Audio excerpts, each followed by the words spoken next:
मन बोल हरि हरि हरि बोल।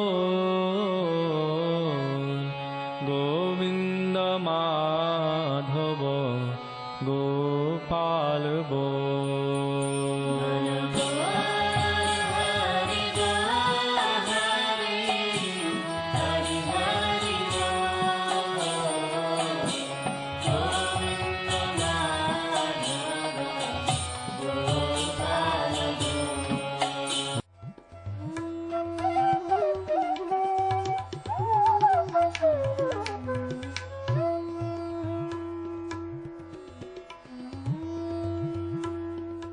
ओम विष्णुपाद अष्टोत्तर शत श्री श्रीमद् भक्ति वेदांत नारायण गोस्वामी महाराज जी का शुभ आविर्भाव सन 1921 में बिहार के बक्सर जिले में मौनी अमावस्या के दिन अर्धरात्रि में हुआ था।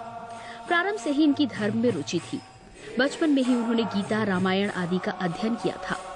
संसार से अत्यंत तीव्र वैराग्य होने के कारण 25 वर्ष की आयु में ही वे गृहस्थ जीवन त्याग कर मठ में निवास करने लगे।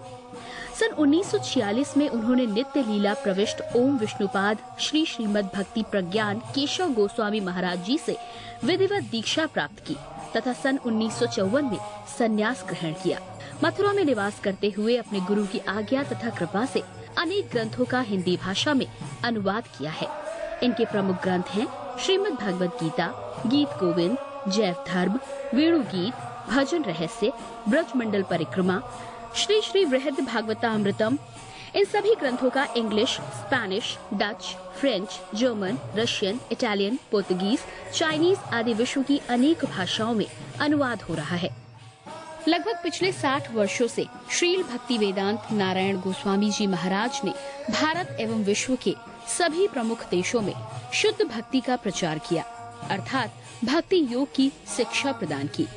श्रील गुरुदेव के भक्ति प्रचार कार्य से प्रोत्साहित होकर अमेरिका के ह्यूस्टन के मेयर द्वारा श्रीमान लीपी ब्राउन ने 31 मई सन 2003 को इन्हें ऑर्डिनरी सिटीजनशिप एवं गुडविल एम्बेसडर के सम्मान से विभूषित किया। सन 2003 में ध्वजाचार्य पीठ तथा विश्व धर्म संसद ने श्रील गुरुदेव को कृष्ण भक्ति, विश्व भर में सनातन धर्म के प्रचार प्रसार तथा ब्रजमंडल के संरक्षण एवं पुनरुद्धार हेतु अनेक अथक प्रयासों के लिए योगाचार्य की उपाधि से सम्मानित किया। इस प्रकार संपूर्ण विश्व में प्रेम धर्म का प्रचार प्रसार करते हुए श्रील भक्ति वेदांत नारायण गोस्वामी जी महाराज ने 29 दिसंबर 2010 को श्री जगन्नाथपुरी में अपनी भौम लीला को संवरण किया। वे अपनी दिव्य शिक्षाओं में और अपने निष्कपट आश्रित जनों के हृदय में सर्वदा विराजमान हैं।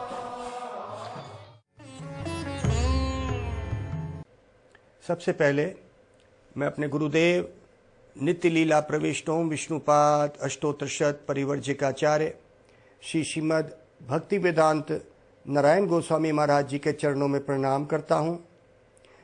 नित्य लीला प्रविष्ट ओम विष्णुपाद अष्टोत्तर शत परिवर्जिकाचार्य श्री श्रीमद् भक्ति वेदांत स्वामी शिला प्रभुपाद के चरणों में प्रणाम करता हूँ। अपने परम गुरुदेव नित्य लीला प्रविष्ट ओम विष्णुपाद अष्टोत्तर शत परिवर्जिकाचार्य श्री श्रीमद् भक्ति प्रज्ञान केशव गोस्वामी महाराज जी के चरणों में प्रणाम करता हूँ। आप सब भक्तों का, श्रोताओं का, दर्शकों का इस कार्यक्रम में स्वागत है। आज हम एक श्लोक ले रहे हैं भगवद गीता से 18वें अध्याय का 38वां श्लोक। विषया इंद्रिया संयोगत यत् तत् अग्रे अमृतोपमं परिणामे विषयम इवा तत्सुखम राजसम स्मरतम।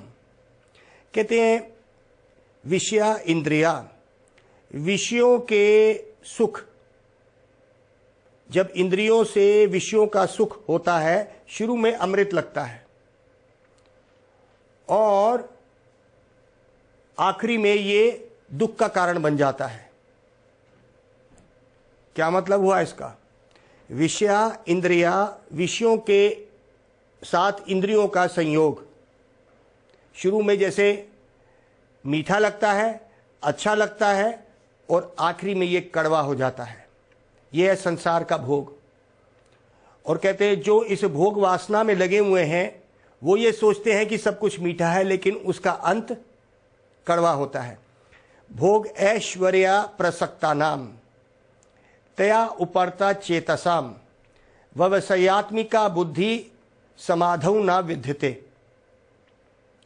कहते हैं जिनकी बुद्धि भोग और ऐश्वर्य में है, इस संसार के भोग विलास में है,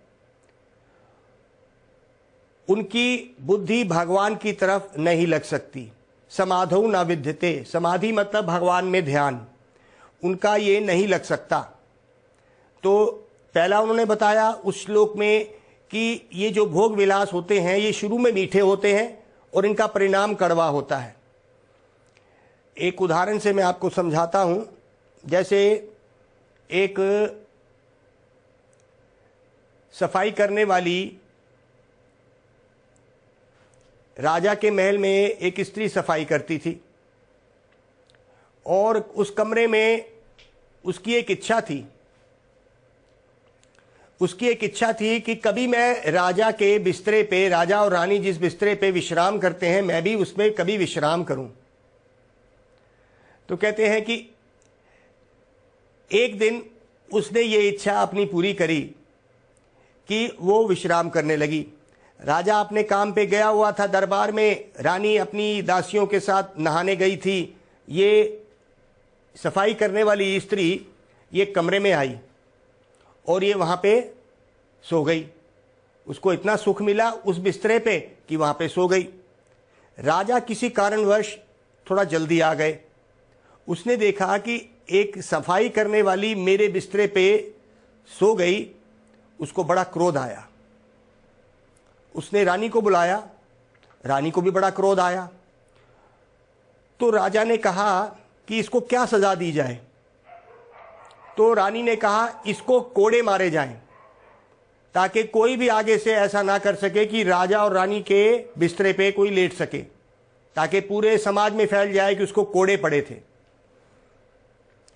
वो स्त्री, लड़की कोई ज्यादा बड़ी नहीं थी। उसको पूछा राजा ने कितने मिनट तुम सोए थे। तो उस स्त्री ने डरते डरते बोला मैं लगभग 40 मिनट सोई थी। तो राजा ने कहा ठीक है, तुम्हें 40 कोड़े पड़ेंगे। तो राजा ने कोड़े वालों को बुलाया और उससे कोड़े मारे।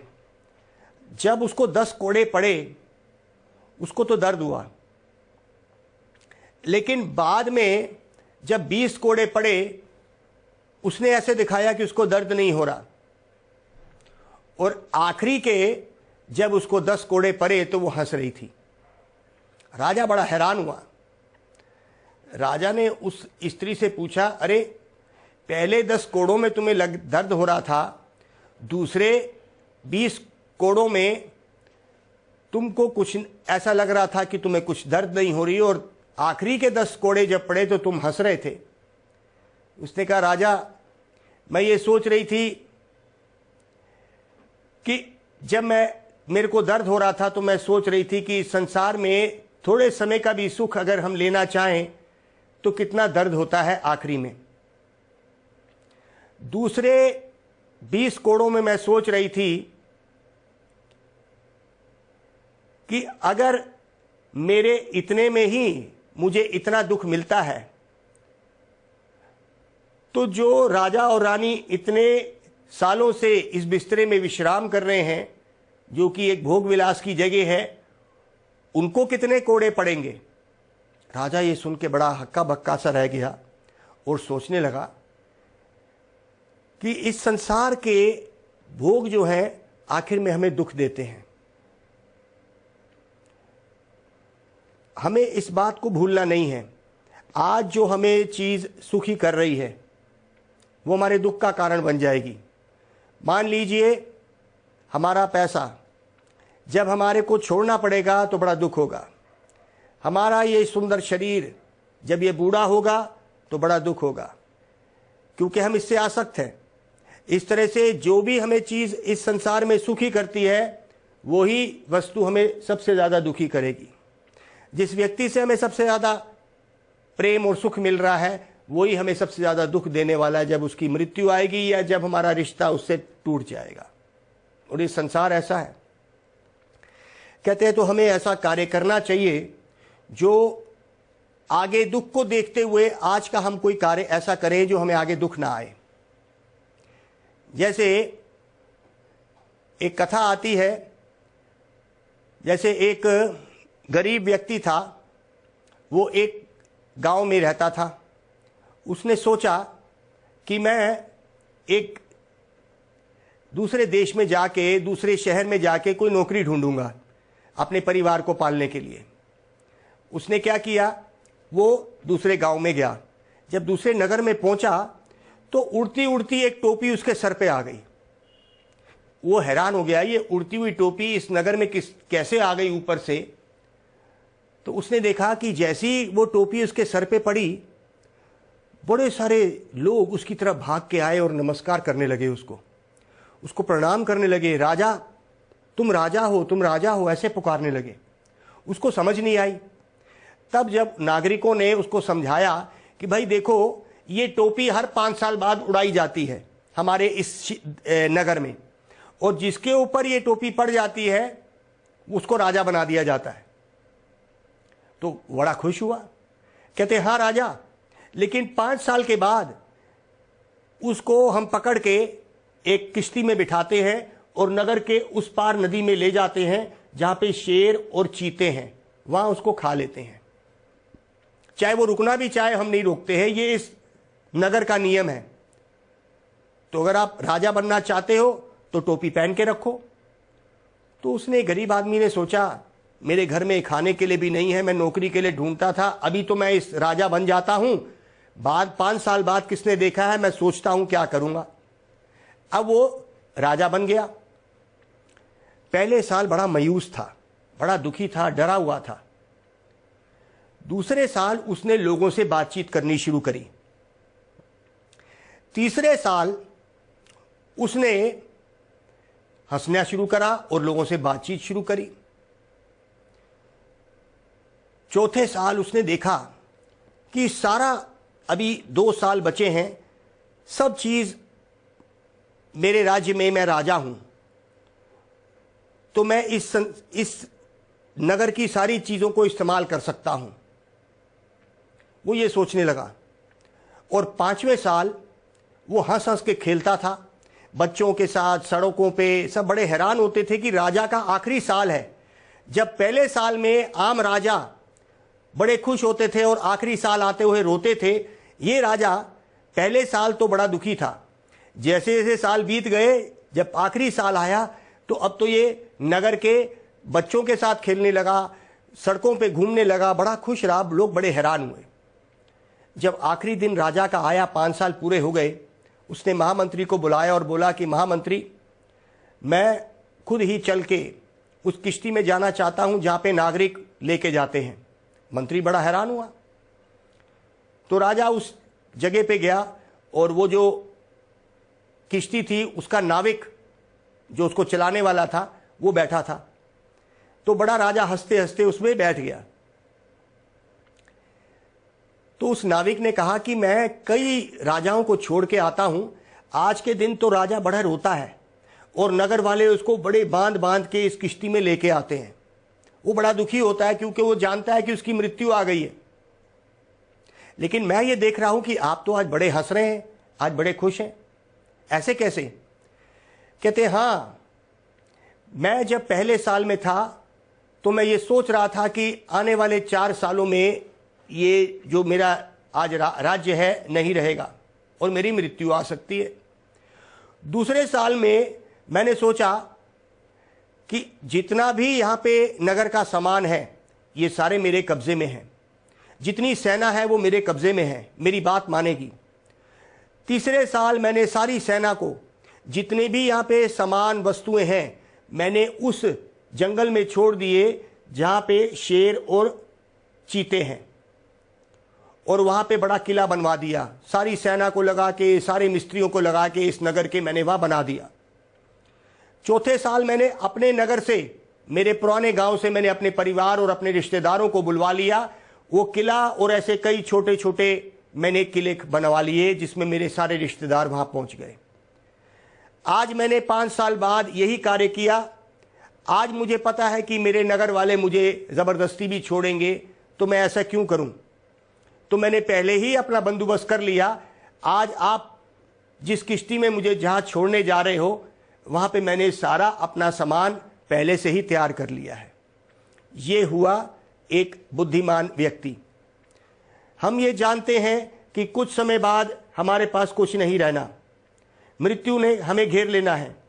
इस कहानी से हमें पता चलता है ये शेर और ये जो चीते हैं, ये हमारी मृत्यु है। ना चाहते हुए भी हमारे रिश्तेदार, हमारे नागरिक हमें खींच के ले जाएंगे और शमशान घाट छोड़ देंगे। ये जानते हुए भी हम उसके लिए कुछ नहीं करते हैं और इस संसार में लगे रहते हैं। राजा ने उन 5 सालों को वो धन इकट्ठा कर लिया जो उसको मुश्किल में काम आना था। हमारी सबसे बड़ी मुश्किल क्या है? हमारी सबसे बड़ी मुश्किल है हमें एक दिन मृत्यु आ जाएगी और उसके बाद हमें कहाँ जाना है? वो धन हमारे पास कुछ नहीं है। ये धन जो हमारी जेब में पड़ा है वो इस संसार में इस शरीर तक के लिए है। असली धन क्या है? असली धन भगवान का नाम है। ये साथ जाता है, आत्मा के साथ और कुछ नहीं जाता है, ये धन जाता है। क्या हमने जिस तरह इस राजा ने 5 साल की तैयारी में उस जंगल में जाने से पहले सब तैयारी कर ली थी, क्या हमने इस तैयारी को कर लिया है? क्या जब हमारे साथ कुछ भी नहीं जाएगा, सिर्फ एक भगवान का नाम है अगर जो हम लेंगे वो ही साथ जाने वाला है, तो क्या ये हम बता सकते हैं कि हमारे साथ हम कहाँ जाने वाले हैं? हमने क्या तैयारी करी? तो बुद्धिमान व्यक्ति जो इस कथा में बोला गया, जो राजा बन गया, जिसके सर पे टोपी पड़ी थी, हो सकता है कि आज हम उसी स्थिति में हैं। हो सकता है हमारे पास एक राजा की हैसियत से ऐश्वर्य हो, सब कुछ हो, लेकिन क्या हमने उसकी तैयारी करी? जब ये संसारिक लोग हमें खींच के ले जाएंगे, हम नहीं जलना चाहेंगे, ना दफनाना, अपने आप को दफनाना चाहेंगे। क्या हम जाना चाहेंगे उस कब्रिस्तान और शमशान घाट में? उसकी क्या तैयारी करी हमने? तो हमारे शास्त्र कहते हैं कि इस संसार में और कुछ नहीं जाता। हरी हरी सुमीरी ले मन, प्राण जाएंगे छूट, घर के अपने आदमी चलते लगेंगे लूट। तो कहते हैं कि भाई देखो, कबीरदास जी कह रहे हैं, हरी हरी सुमीरी ले मन, अपने मन में भगवान हरि का स्मरण कर। हरि क्या कर रहा है? तेरा भगवान के साथ क्या संबंध है? इन सब चीजों का तू स्मरण कर। और प्राण जाएंगे छूट, एक दिन तेरे ये प्राण छूट जाएंगे जिसके ऊपर तेरे को कितना घमंड है और तू अपने आप को कितना अहंकारी समझता है, एक दिन ये सब छूट जाएगा। घर के अपने आदमी, जिन परिवारों को तूने पाला, जिन बच्चों को तूने पैदा किया, वो ही तेरे मुख में आग देंगे, घी का एक लकड़ी लगा के तेरे मुंह में आग दे देंगे। तो कहते हैं कि भाई इस कहानी से हमें यह पता चलता है कि इस संसार का भोग और ऐश्वर्य स्वरूप तो सुखमय होता है, आखिरी में ये दुख ही दुख का कारण बन जाता है। तो ये जो रजोगुणी सुख है, जो हमारी इंद्रियों से, हमारे शरीर से इंद्रियों के जो विषय है उनसे मिलने पे जो सुख आता है, वो शुरू में तो मीठा लगता है, आखिरी में ये बड़ा ही कड़वा हो जाता है। तो हमें भगवान के नाम का जप शुरू में हो सकता है कड़वा लगे, क्योंकि हमारे पास एक बीमारी लगी हुई है। कहते हैं अगर जॉन्डिस की बीमारी होती है तो अगर व्यक्ति गुड़ भी खाता है ना, गुड़ रगड़ता अपने जबान पे, वो कड़वा लगता है, लेकिन वही गुड़ बार बार अगर वो रगड़ता है वो मीठा हो जाएगा। ये जॉन्डिस की बीमारी को ठीक करने का रास्ता है। क्या है कि गुड़ को ही, जो कड़वा लग रहा है, जॉन्डिस की बीमारी, पीलिया रोग हो गया है, उसको ठीक करने के लिए अगर आप गुड़ को और रगड़ते रहेंगे वो मीठा हो जाएगा और जॉन्डिस या पीलिया की बीमारी दूर हो जाएगी। तो कहते हैं क्योंकि अभी हमें जॉन्डिस का रोग है, माया का, माया मतलब ये जॉन्डिस का रोग लगा हुआ है, इसलिए भगवान का नाम हमें मीठा नहीं लगता। ये संसारिक चीजें हमें खींचती हैं, वो मीठा लगती हैं, जो कि वो आखिर में कड़वी हो जाएंगी। भगवान का नाम शुरू में कड़वा लगता है क्योंकि हमें जॉन्डिस की, ये माया की बीमारी है, लेकिन भगवान का नाम बार बार जीभा पे लेने पे, जबान पे बार बार लेने पे ये मीठा हो जाएगा, क्योंकि हमारी माया का जो रोग है, ये माया की जो बीमारी है, ये दूर हो जाएगी और भगवान का नाम अमृत लगने लगेगा, मीठा लगने लगेगा।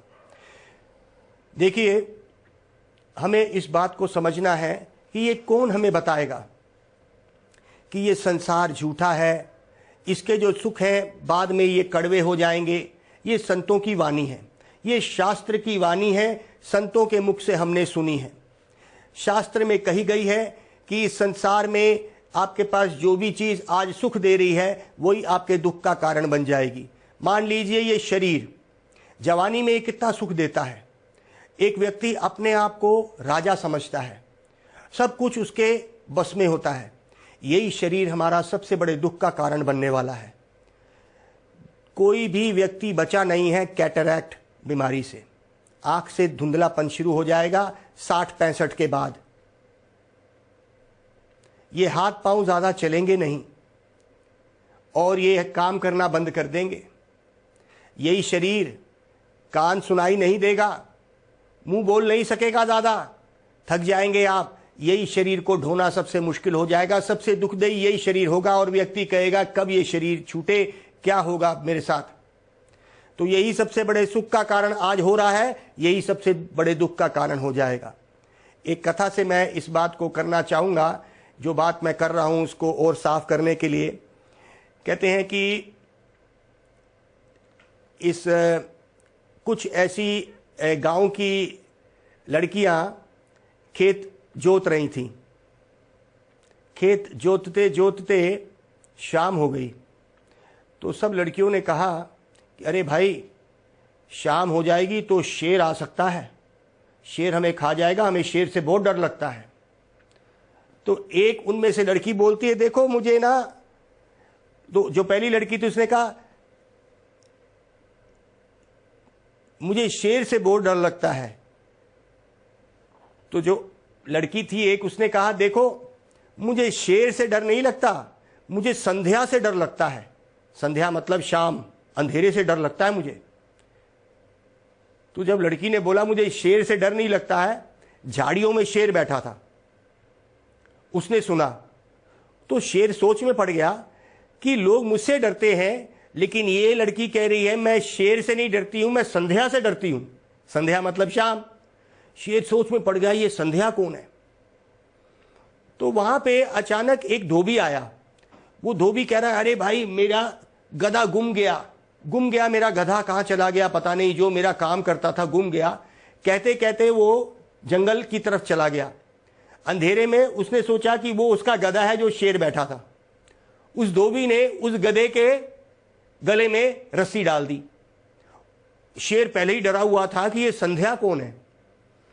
तो शेर ने सोचा अरे यही संध्या नाम होगा इस आदमी का जिसने इतनी हिम्मत से मेरे गले में रस्सी डाल दी है। तो शेर डर गया और अंधेरे में धोबी को पता नहीं चला, उसने इस गले में शेर को डाले हुए आगे चल पड़ा और अंधेरे में चला गया और जाके कपड़े धोने लग गया। कपड़े धो के सुबह 4 बजे धोबी घाट चला गया और शेर के पीछे सारा सामान कपड़े धो रख दिए और खींच के रस्सी से ले गया। देखा ही नहीं उसने कि वो गधा है कि शेर है। रास्ते में उस शेर को अपना दोस्त मिला, एक और शेर। उस शेर ने कहा अरे भाई तू ये गधे का काम कर रहा है, तू तो शेर है, तेरे को क्या हो गया है? तू जोर से धाड़, गुर्रा, गरज, ये भाग जाएगा। वो शेर इतना डरा हुआ था, उसे वो गरजा ही नहीं, गुर्राया ही नहीं। और जब वो गुर्राया तो ऐसे लगा बिल्ली बोल रही है। तब इस शेर ने दोबारा कहा देख जैसे मैं गरजता हूं वैसे गरज। उसी वक्त जो उसका दोस्त शेर था बड़ी जोर से गरजाया, बड़ी जोर से गरजा। और धोबी ने देखा अरे जिसको मैंने रस्सी बांधी हुई थी वो तो शेर है, इतनी जोर से गरजा। वो धोबी छोड़ के भागा। तब ये दूसरा शेर ने हंसते हुए कहा देख तू एक धोबी जिसमें कोई ताकत नहीं, तू तो शेर है, तू तो जंगल का राजा है, तू भूल गया था क्या? तब उसने कहा हाँ मैं भूल गया था। इस कथा से हमें क्या पता चलता है? ये जो दूसरा शेर था ये गुरु है। ये जो दूसरा शेर है ये गुरु हमें आके मंत्र देता है और हमें बोलता है। और ये धोबी कौन है? ये धोबी माया है। माया इतनी प्रबल नहीं होती। जीव अगर भगवान की शरण या गुरु की शरण ले लेता है, अर्थात उस दूसरा जो शेर था, तो अगर वो गरजाता है, ये गर्जना क्या है? ये गरजना है भगवान का नाम। तो जैसे ही भगवान का नाम हम लेते हैं माया हमसे दूर हो जाती है। हालांकि ये माया बहुत ही शक्तिशाली है और इसमें लिखा है देवी ही इस भगवद गीता में, देवी ही इस गुण माई मम माया दुरात्या माम इवा या प्रपदंते मया मिताम तरंते ते। तो यहां पे भगवान ने कहा कि ये माया बड़ी मुश्किल है पानी, लेकिन मम माया दुरात्या, मेरी माया बड़ी मुश्किल है पार पानी, लेकिन मां विवा या प्रपद्यंते, प्रपद्यंते मतलब शरणागत, लेकिन जो मेरे शरणागत हो गया। अर्थात यहां पे दो शेर की कहानी, एक शेर दूसरे शेर को कह रहा है अरे भाई तू गधे का काम या कमजोर आदमी के साथ क्यों काम कर रहा है, तू शेर है। अर्थात गुरु हमें आके बताता है अरे देखो ये मनुष्य जीवन मिला है, इसी में ही तुम माया को पार कर सकते हो और कोई जीवन में भी तुम पार नहीं कर सकते, किसी योनि में भी। ये मनुष्य जीवन एक तरह से शेर का जीवन है जिसमें तुम माया को पार कर सकते हो। और ये दूसरा शेर कौन था, ये सदगुरु जो भगवान भेजते हैं, और वो गुरु हमें वो मंत्र देता है जिससे हम गरजा सकते हैं। जिस तरह आज हम आपके सामने आए, हम गरज रहे हैं एक तरह से, हम कितने लाखों घरों में ये संदेश दे रहे हैं, ये गरजना है जो लाखों घरों में हमारा संदेश जा रहा है। क्या है ये गुरु की वाणी, हम क्या गरजेंगे, जो गुरु ने हमें सिखाया हम वही कर रहे हैं। गुरु ने हमें कहा कि जाओ और गली गली में इस नाम का प्रचार करो, तुम्हारा भी उद्धार होगा और सुनने वालों का भी उद्धार होगा। कलयुग में केवल नाम आधार, नाम के बल पर हम पार हो जाएंगे। तो नाम क्या है, हरे कृष्णा कृष्णा कृष्णा हरे हरे, हरे राम राम राम हरे हरे। तो आपने शेर की तरह गरजाना है, चुपचाप छुपके या शर्मा के नहीं गाना। आज एक व्यक्ति को शर्म नहीं आती है अपने पिता के सामने सिगरेट पीते हुए, या पिता के साथ बैठ के शराब पीते हुए शर्म नहीं आती है, लेकिन उनको ये शर्म आ जाएगी अगर उनको बोले धोती पहन लीजिए या तिलक लगा लीजिए, उनको शर्म आ जाएगी। जो हमारा धर्म है, जो हमारे संस्कार है, जो हमारा धर्म सिखाता है, धोती पहनना और ये तिलक लगाना या शिखा रखना, ये हमारा धर्म है। आज हमें पाश्चात्य देश की संस्कृति को अपनाते हुए शर्म नहीं आ रही है। अगर हम बोले किसी को कि नाचो भगवान के नाम पे, वो शर्माएंगे, उनको शर्म आती है, लोग क्या कहेंगे। लेकिन अगर हम सिगरेट पी रहे हैं, सड़क पे जाते हैं, उसमें हमें शर्म नहीं आ रही। आज हम अपने पहनावे को भूल गए, बड़ी बड़ी जीन और पैंटें डालते हैं। हम भूल गए कि हमारे जो धर्म है वो हमें धोती पहनना सिखाता है, उसका अपना एक नियम है, उसमें अपनी एक स्वाद है, लेकिन ये सब हम भूल गए हैं। तो आइए हम उस शेर की तरह गरजाएं कि हम सनातन धर्म को मानते हैं। और उस सनातन धर्म में क्या लिखा है, उस सनातन धर्म में हमें गुरु ने क्या दिया, जोर से गरज के बोलिए मेरे साथ, हरे कृष्णा कृष्णा कृष्णा हरे हरे, हरे राम राम राम हरे हरे। यही मनुष्य जीवन का उद्देश्य है। जोर से गरजाइए और शेर बन जाइए। मन बोल हरि हरि हरि बोल, गोविंद माधव गोपाल बोल।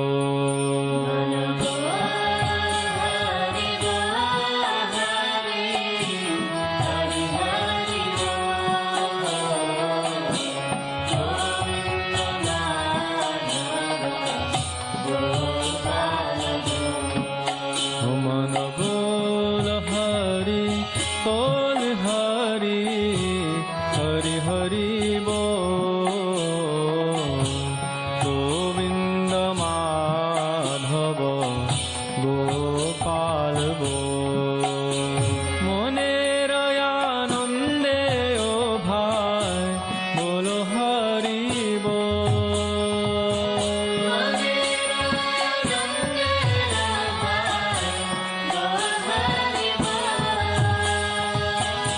जनमे जनमे सुखे बोलो हरि बोल।